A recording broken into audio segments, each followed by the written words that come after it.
Nesse vídeo, a gente vai aprofundar um pouquinho o conceito de momento de inércia. Vamos relembrar então, a gente está estudando a nossa porta, que é constituída de várias partículas, e a gente já estudou, na verdade, antes de entrar em corpos rígidos, sistemas de corpos. Lembra que a gente escolhia o sistema da forma que a gente bem quisesse, e a gente poderia escolher um sistema a partir da soma daqueles corpos. Pois bem, um corpo rígido nada mais é do que um sistema. Então eu posso dizer que ele é a soma, ele é constituído por inúmeras partículas. Então ele é um sistema de corpos. Pois bem, a gente estudou anteriormente para um sistema de corpos o teorema do movimento do baricentro, ou centro de massa, que dizia que a resultante externa era igual a massa vezes a aceleração do centro de massa. Então veja, isso se refere ao movimento de translação. Lembrando que a aceleração do centro de massa é a derivada da velocidade do centro de massa.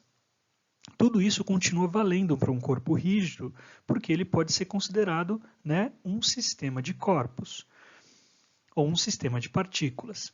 Pois bem, a gente acabou de aprender que o torque resultante externo é igual ao momento de inércia vezes a aceleração angular em um corpo rígido.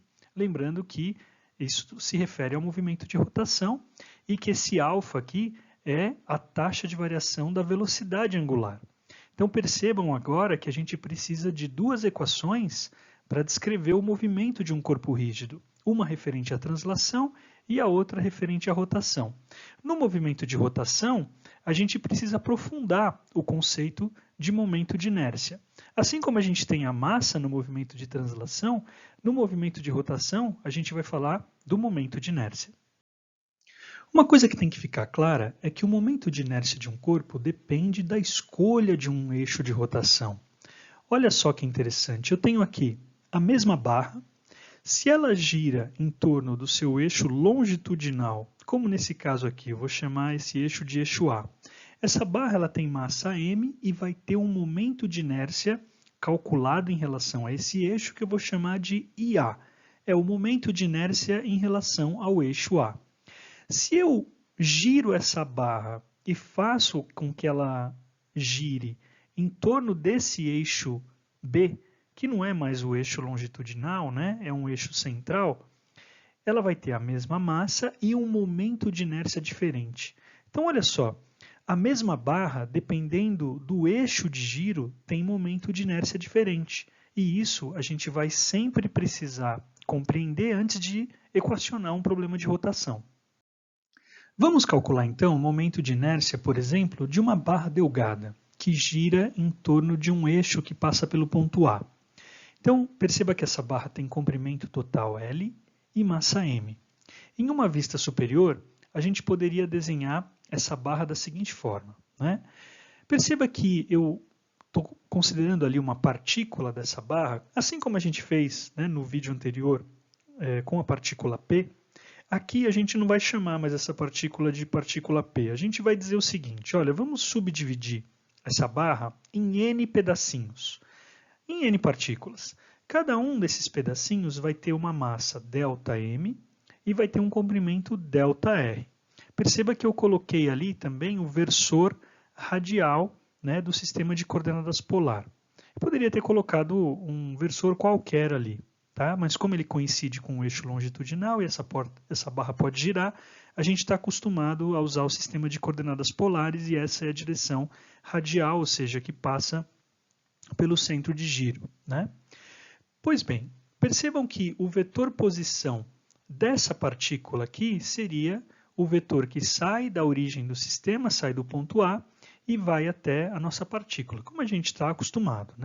Se eu tivesse, por exemplo, uma outra partícula aqui, o vetor posição dela seria esse daqui, assim como a gente fez no vídeo anterior.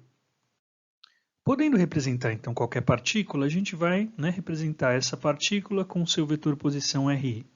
A gente já aprendeu que o momento de inércia de um corpo rígido é a soma dos momentos de inércia de todas as suas pequenas partículas.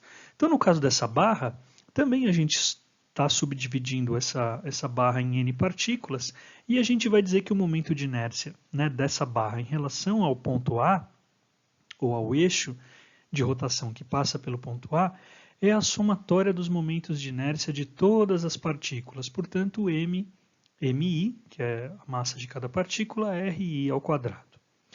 Olha só que interessante nesse caso, se a gente considerar que essa barra é homogênea, significa que ela tem uma mesma densidade ao longo de toda a sua extensão, a gente pode dizer o seguinte, que o ΔM de cada partícula seria a massa total da barra dividido por n partículas. Por exemplo, se eu tiver uma massa de 1 kg, né, e tiver 100 partículas, então eu vou ter um ΔM, né, de 0,01 kg.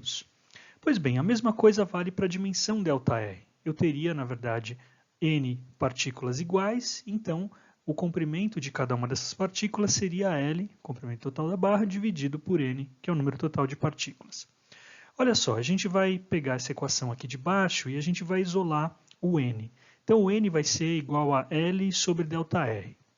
E vou substituir na equação de cima. Então, a gente vai ficar com m sobre L sobre ΔR. Reorganizando essa equação, a gente chega nessa equação aqui que me diz o seguinte, olha, cada ΔM de cada uma das partículas é igual a m sobre L vezes ΔR. Perceba que cada pedacinho de massa é proporcional ao comprimento desse pedacinho. E a constante de proporcionalidade é o que a gente chama de densidade linear da barra. Então perceba, se eu tiver uma barra, né, de 1 metro de comprimento e 2 kg de massa, eu teria uma densidade linear de 2 kg por metro. Então, isso significa que se eu quisesse pegar uma barra, né, de 2 metros, eu teria 4 kg de massa nessa barra para uma mesma densidade linear, considerando que ela tivesse a mesma densidade linear. Então, o que a gente vai fazer? A gente vai substituir cada uma das massinhas mi na nossa somatória, né, que é a equação aí do momento de inércia, por ΔM. Então, a gente vai escrever assim, né? O momento de inércia da porta é a somatória de ΔM vezes cada raiozinho RI.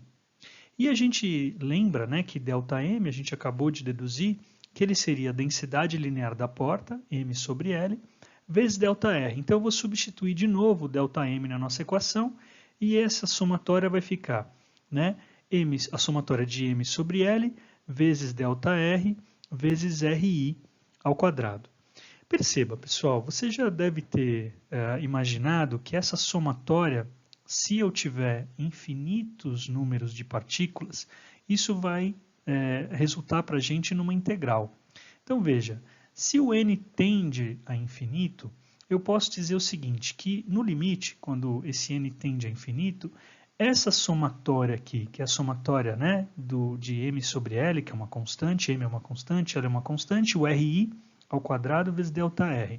Isso daqui tende, né, a integral de 0 até L, que é o comprimento total da porta, e aí o RI vira R e o ΔR vira DR.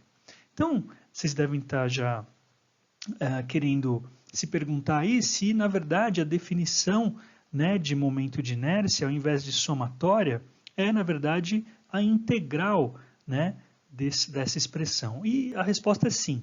Na verdade, a definição formal de momento de inércia, ela, ao invés de trabalhar com somatória, trabalha, na verdade, com integral. E a única diferença é que, para uma integral, a gente vai considerar infinitas partículas, né, que compõem um corpo. Vamos resolver nossa integral, então, para essa barra.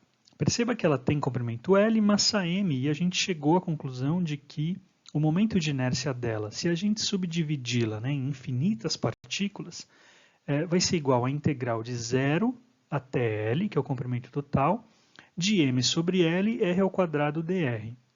Ora, pessoal, a integral de r ao quadrado dr vai ser r ao cubo sobre 3. Então, a gente pode escrever, né, que m sobre L, que é a constante, vezes r ao cubo sobre 3, avaliado de 0 até L, vai resultar em m sobre L vezes L ao cubo sobre 3. E isso daqui vai resultar em mL ao quadrado sobre 3. Veja que a unidade de momento de inércia continua sendo quilo vezes metro ao quadrado. Se você substituir ali o m, né, pela massa da barra, o L pelo seu comprimento total, a unidade, né, do momento de inércia é quilo vezes metro ao quadrado. A formulação geral, na verdade, do momento de inércia não é em distância, é uma formulação em massa. O que eu quero dizer com isso? A formulação é a seguinte: o momento de inércia de um corpo rígido é a integral de 0 até a massa total desse corpo de r ao quadrado dm. Lembra que no caso da barra, dm é um pedacinho aqui da barra. E a gente já definiu que para uma partícula, por exemplo, o momento de inércia em relação a um eixo é a massa dessa partícula vezes a distância até o eixo ao quadrado. Veja, essa integral não está dizendo nada além disso. A integral é uma somatória. Então, é uma somatória de todos os dm's vezes os seus respectivos r ao quadrado, ou seja, as suas distâncias até o eixo de rotação ao quadrado. Então, o que a gente fez, na verdade, foi definir a densidade como, no caso da barra, densidade linear. A gente a definiu como a massa sobre o comprimento, e se ela é constante, ela também vai ser igual a um ΔM, uma variação de massa por uma variação de comprimento, e no limite, quando isso tende a zero, né, esses deltas tendem a zero, a gente teria dm dr. Né? E aí a gente pode reescrever isso daqui assim, né? dm seria igual a densidade linear vezes dr. E aí a gente substituiria lá em cima na nossa equação e a gente faria uma substituição de variáveis. Percebe que a gente está fazendo a mesma integral que antes era definida na massa, agora no comprimento, que é exatamente, né, a integral que a gente resolveu para a nossa barra. Então essa é a formulação geral. E mais para frente, no curso de engenharia, vocês vão aprender a calcular esse momento de inércia, né, em figuras que não sejam tão simples como essa que a gente acabou de calcular. Mas lembrando que o processo de cálculo vai ser exatamente o mesmo. E essa é uma definição, né, que atende a todas as maneiras de se calcular o momento de inércia. A gente não vai calcular no curso o momento de inércia de cada corpo rígido. A gente vai consultar, né, uma tabela, lembrando que a gente já fez, por exemplo, o cálculo para essa barra aqui que gira em torno desse eixo, na sua extremidade. Perceba que a gente chegou exatamente no momento de inércia como sendo 1/3 de ml ao quadrado. Olha só o que acontece quando a gente coloca essa barra para girar em torno, por exemplo, de seu centro de massa, se ela fosse, né, uma barra homogênea. O momento de inércia de 1/3 passou a ser 1/12 de ml ao quadrado. Percebam que a porta que a gente equacionou no vídeo anterior, ela tinha um momento de inércia exatamente igual ao da barra, né? Porque ela tem aqui uma distância do eixo de giro A e um comprimento total B. Então, o B não entra no cálculo do momento de inércia da porta. Então, o que a gente fez, na verdade, para a barra, valeria também para uma porta. Percebam aqui que a gente tem momentos de inércia, né, que são calculados para cilindro oco, para cilindro maciço, para cilindro com paredes finas, para esfera maciça, para esfera oca. Basicamente, é o que a gente vai usar no nosso curso. Então, a partir desse momento, vocês precisam consultar essas tabelas para saber o momento de inércia de cada figura geométrica, de cada corpo rígido que a gente vai usar. É isso. Obrigado, pessoal.